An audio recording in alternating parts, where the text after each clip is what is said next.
ప్రధాని మోదీ మాట తెలంగాణ రాజకీయాన్ని ఆసక్తికరంగా మార్చేసింది. ఆయన మంచివారే, సమస్య అంతా ఈయనతోనే అంటూ కేంద్ర మంత్రి కిషన్ రెడ్డిని విమర్శించే ప్రాసెస్లో మోదీని వెనకేసుకొచ్చినట్టుగా రేవంత్ మాట్లాడిన మాటలు తెలంగాణ పొలిటికల్ సర్కిల్స్లో హాట్ టాపిక్ అవుతున్నాయి.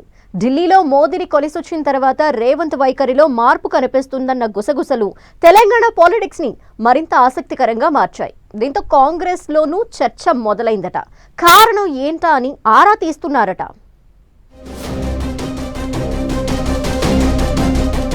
మోదీని సీఎం రేవంత్ వెనకేసుకొస్తున్నారా? ఢిల్లీ పర్యటన తరువాత వైఖరి మారిందా? మోదీపై సాఫ్ట్ కార్నర్ వెనక ఆంతర్యమేంటి? రాజకీయ వర్గాల్లో జరుగుతున్న చర్చ ఏంటి? ఇవే ప్రశ్నలిప్పుడు ఉక్కిరిబిక్కిరి చేస్తున్నాయి చాలా మందిని. ప్రతి మాట వెనుక ఓ వ్యూహం ఉంటుంది. ఆ వ్యూహం ఎప్పుడు మాట రూపంలోనే మొదలవుతుంటుంది. రాజకీయాల్లో ఇదంతా కామన్ కూడా. అలాంటి మాటే ఒకటి ఇప్పుడు తెలంగాణ రాజకీయాల్లో హీట్ పుట్టిస్తోంది. ఈ మధ్య ఢిల్లీ పర్యటన ముగించుకునొచ్చిన సీఎం రేవంత్ రెడ్డి వైఖరిలో స్పష్టమైన మార్పు కనిపిస్తోందనే గుసగుసలు వినిపిస్తున్నాయి. సీఎం రేవంత్ అడగ్గానే ఏమీ ఆలోచించకుండా మోదీ అపాయింట్మెంట్ ఇచ్చారనే చర్చ ఓవైపు జరుగుతుంటే, రేవంత్ రెడ్డికి కబురు పెట్టి మరీ మోదీనే ఢిల్లీ పిలిపించుకున్నారనే గుసగుసలు మరోవైపు వినిపిస్తున్నాయి. ఇక తెలంగాణకు సంబంధించి రావాల్సిన అంశాలు, కావాల్సిన అంశాలపై మోదీకి రేవంత్ వినతి పత్రం ఇచ్చారు. దాదాపు గంట పాటు ఈ ఇద్దరి భేటీ జరిగింది. అయితే మోదీ రేవంత్ ఓ 10 నిమిషాలు ఏకాంతంగా మాట్లాడుకున్నారనే ప్రచారం జరుగుతోంది. ఢిల్లీ టూర్లో మోదీని కలిసి వచ్చిన తరువాత రేవంత్ వైఖరిలో స్పష్టమైన మార్పు కనిపిస్తుందనే చర్చ రాజకీయ వర్గాల్లో వినిపిస్తోంది. వనపర్తి సభలో సీఎం మాట్లాడిన తీరే దీనికి బెస్ట్ ఎగ్జాంపుల్ అంటూ చెబుతున్నారు. కేంద్ర మంత్రి కిషన్ రెడ్డిని విమర్శించే ప్రాసెస్ లో ప్రధాని మోదీని వెనకేసుకొచ్చారు రేవంత్.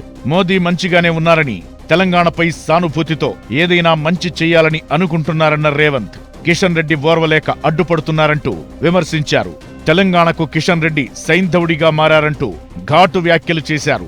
సమస్య మోదీ కాదు, కిషన్ రెడ్డితో అంటూ సీఎం రేవంత్ రెడ్డి చేసిన వ్యాఖ్యలు తెలంగాణ రాజకీయ వర్గాల్లో కొత్త చర్చకు దారితీస్తున్నాయి. తెలంగాణకు కేంద్రం ఏమీ ఇవ్వడం లేదంటూ కేబినెట్లోని మంత్రులు సహా ప్రతిపక్షాలన్నీ తీవ్రస్థాయిలో ఆరోపణలు గుప్పిస్తున్నాయి. కేంద్ర బడ్జెట్లోనూ ఏపీకి వరాలు గుప్పించి తెలంగాణకు మొండి చేయి చూపించారనే విమర్శలు వినిపించాయి.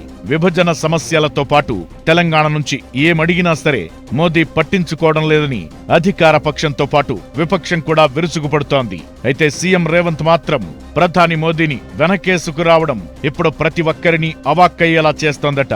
తెలంగాణ మంత్రులు కాంగ్రెస్ నేతలైతే ఏంటి వైపరీత్యమంటూ ఆశ్చర్యపోతున్నారని గాంధీ భవన్లో చర్చ జరుగుతోంది. కాంగ్రెస్ సర్కార్ను, రేవంత్ ను బీజేపీ కాపాడుతోందని, బీజేపీ కాంగ్రెస్ ఒక్కటేనని బీఆర్ఎస్ ఆరోపణలు గుప్పిస్తున్న వేళ ప్రధాని మోదీని రేవంత్ వెనకేసుకు రావడం రాజకీయంగా ఆసక్తి రేపుతోంది. ప్రధాని మోదీపై ఉన్నట్లుండి రేవంత్ ప్రశంసలు గుప్పించడం వెనుక మతలబేంటో అంతుపట్టడం లేదని కాంగ్రెస్ నేతలు చర్చించుకుంటున్నారట.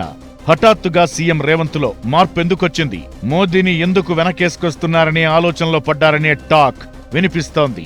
లోగుట్టు పెరుమాళ్ల కెరుక అన్నట్లు ప్రధాని మోదీపై సాఫ్ట్ కార్నర్ వెనక అంతరంగం ఏమై ఉంటుందన్నది రేవంత్కు మాత్రమే తెలుసని మరికొందరు పార్టీ నేతలు నెట్టూరుస్తున్న పరిస్థితి. ఏమైనా హాట్ గా సాగుతున్న తెలంగాణ రాజకీయాల్లో ఇప్పుడు మరో ఆసక్తికర అంశం చేరినట్లయింది.